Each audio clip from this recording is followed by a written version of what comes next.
शिकारपुर लाड़काने division जो कदीमी ऐं खूबसूरत शहर है, जंहिंजो शुमार सिंध जे वॾनि शहरनि में थिए थो। माज़ी में ही शहर पूरी दुनिया में वापार जो मर्कज़ रहियो आहे। काबुल, कंधार, समरकंद, बुखारा, बम्बई, तेहरान, दुबई ऐं ताशकंद जा वापारी हिते ईंदा हुआ। पाकिस्तान जे क़याम खां पोइ सूबे सिंध जो पहिरियों वज़ीर आला, गवर्नर ऐं क़ौमी असेंबली जो स्पीकर भी हिन शहर जा हुआ। इहा ॻाल्हि अॼु बि मशहूर आहे त शिकारपुर शहर खे पढ़ियल लिखियल माण्हुनि जो शहर सॾियो वञे थो। शिकारपुर जो नालो 17वीं सदीअ जे आख़िर में पियो, जॾहिं टालपुरनि जे सरदारनि लाइ हिन इलाइक़े में शिकारगाह ठाही वई, जिते नायाब क़िस्म जा जानवर रहंदा हुआ।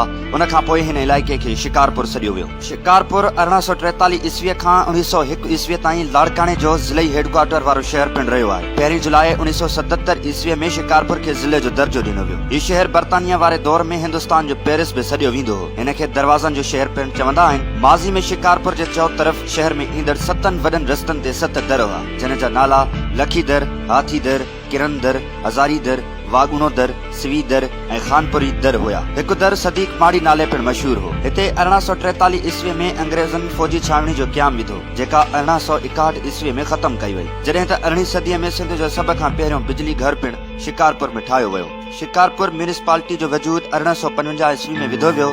शिकारपुर सिविल अस्पताल जो बुनियाद 1843 ईस्वी में कायम कयो वियो ऐं सन 1909 ईस्वी धारे ज़िलई हेडक्वार्टर जी हैसियत ख़त्म थियण खां पोइ ही अस्पताल सखर मुंतकिल कई वई। औरतनि जी अस्पताल 1893 ईस्वी धारे कायम कई वई, जेका पोइ 1911 ईस्वी में लाड़काने मुंतकिल कई वई। विक्टोरिया डिस्पेंसरी 1857 ईस्वी में कायम थी ऐं 1909 ईस्वी में उनजो नालो लक्ष्मी चंद टीक चंद डिस्पेंसरी रखियो वियो। सन 1932 ईस्वी में शिकारपुर में राय बहादुर औधार दास ताराचंद छाबड़िया मौजूदा सिविल अस्पताल जो बुनियाद विधो वियो। तालीम खे तरक्की ॾियारण लाइ हिन शहर में स्कूल ऐं कॉलेज पिणु क़ाइम कया विया।